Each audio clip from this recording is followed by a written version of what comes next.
Well, good morning. It's good to be with you on this Wednesday morning as we continue together in our time in Luke's Gospel. Today we're going to see another healing account, another healing moment from Luke. So let's read Luke chapter 9, verses 37. We're going to read 37 through. We're going to read the next section together because it goes so well together. This is going to be 37 through 45.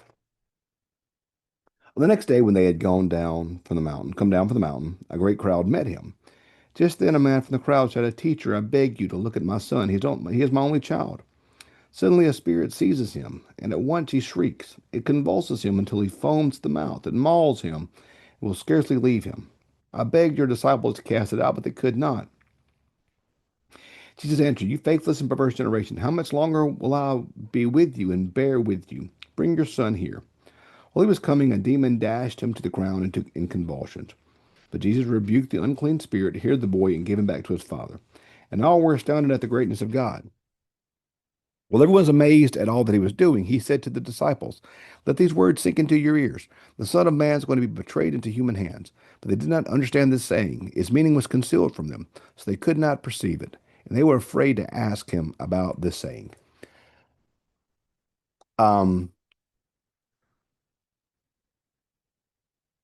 little inside baseball for preachers here. You might not know this about preachers. Every preacher knows this. When you have a really great service, whatever that means, whether that means a great crowd, whether that means people get saved, baptisms, community, like whatever it is, but when a preacher has a service that's really powerful and really awesome and something amazing, we all know the next day something bad's going to happen. The devil won't let us have that good day. We all know that the next day something, or sometimes maybe the next day, sometimes on the way out of service, something bad's going to happen, or something's going to go wrong, or somebody's going to be, it's just going to happen. That's the way it works. We see that happening in Jesus' life here because, well, Jesus, not so much, but Jesus warning them. So we see this miracle where this boy is healed. He has an unclean spirit. Jesus heals him. He is convulsing. He is foaming at the mouth. It's pretty gruesome situation. The father begged the disciples, and they couldn't help. Then he begs Jesus, and Jesus helps. So we see that Jesus is able to help and able to heal, and it ends with verse 43.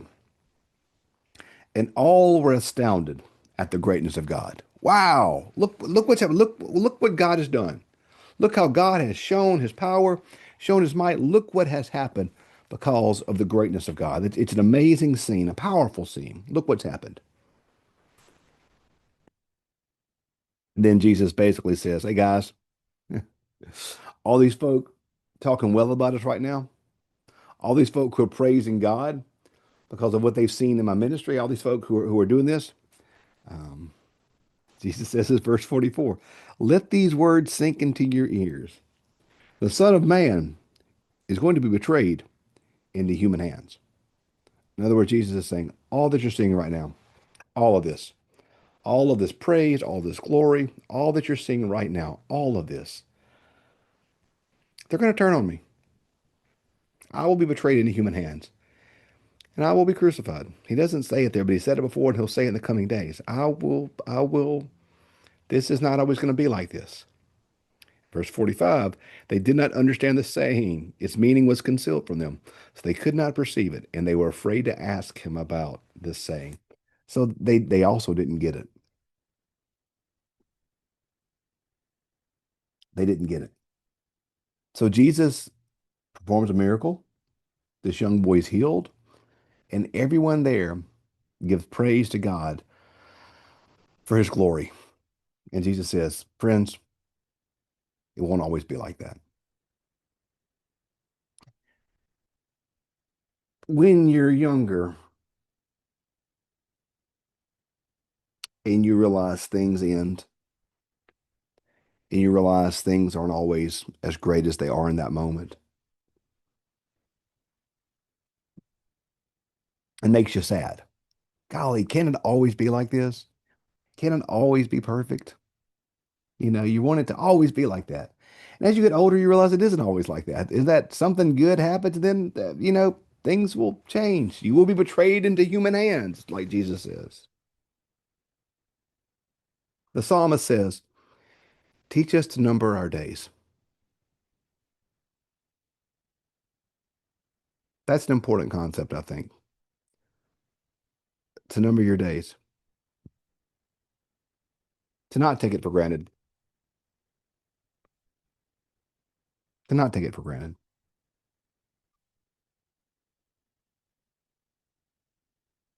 to understand that this moment right now, particularly a good moment,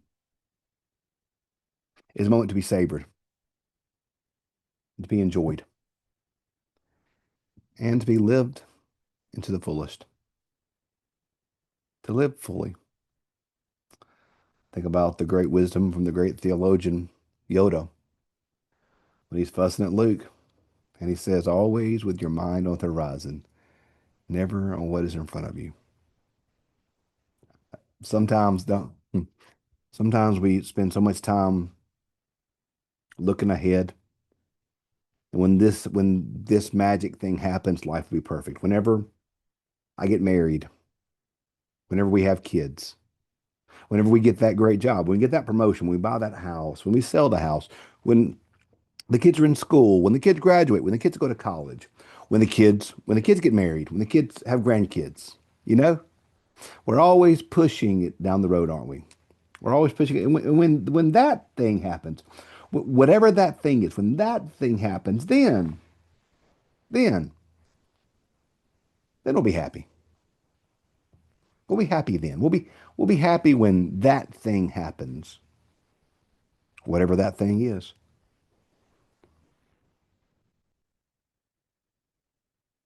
Jesus is telling us, no, they're in the glory of God right now. And understand that they're going to betray you. Number your days. It's a good thing, y'all. Numbering your days is a good thing. Living fully today is a good thing. Tomorrow is not promised. We don't know what the future holds. Tomorrow could hold great things of glory and peace and amazement, or it could hold great suffering. The reality is, it's probably going to hold both. We're going to have in the future great moments. We're going to have in the future terrible moments. Don't borrow trouble from the future, but also, friends, don't wait until the future. So that magical, that mythical one day to be at peace, to live. You have today. They were all stunned at the greatness of God. In time, they're going to turn on him. So don't bank it. Live it today. Live today. If it is beautiful and it is in your life, celebrate it. Don't put off till tomorrow telling somebody you love them. Call your mom or your daddy. Call your children. Call your spouse and say, hey, I love you. I love you. Don't, don't say that tomorrow will be the day that, oh, tomorrow will be the day that I start reading the Bible. Now read it today. Don't say, oh, tomorrow will be the day that I really decide to be serious about my faith. Do it today. Don't say, oh, tomorrow, I'm too busy today to stop and smell the roses or stop and enjoy the beautiful scenery. No, do it today. Do it today. Today is the day you got. Tomorrow's the future. Past is gone, but you got today. Number your days and start with today. Today's the day we got. And so Jesus understood that. Jesus lived in that moment. He knew that things were going to get bad in the future. He knew they were going to turn on him. But in that moment, the transfiguration story, his healing right after, people gave glory to God. And that's a good thing. People will disappoint you. They will make mistakes. But they gave glory to God in that day. So today, this day God's given you today, live it to the fullest.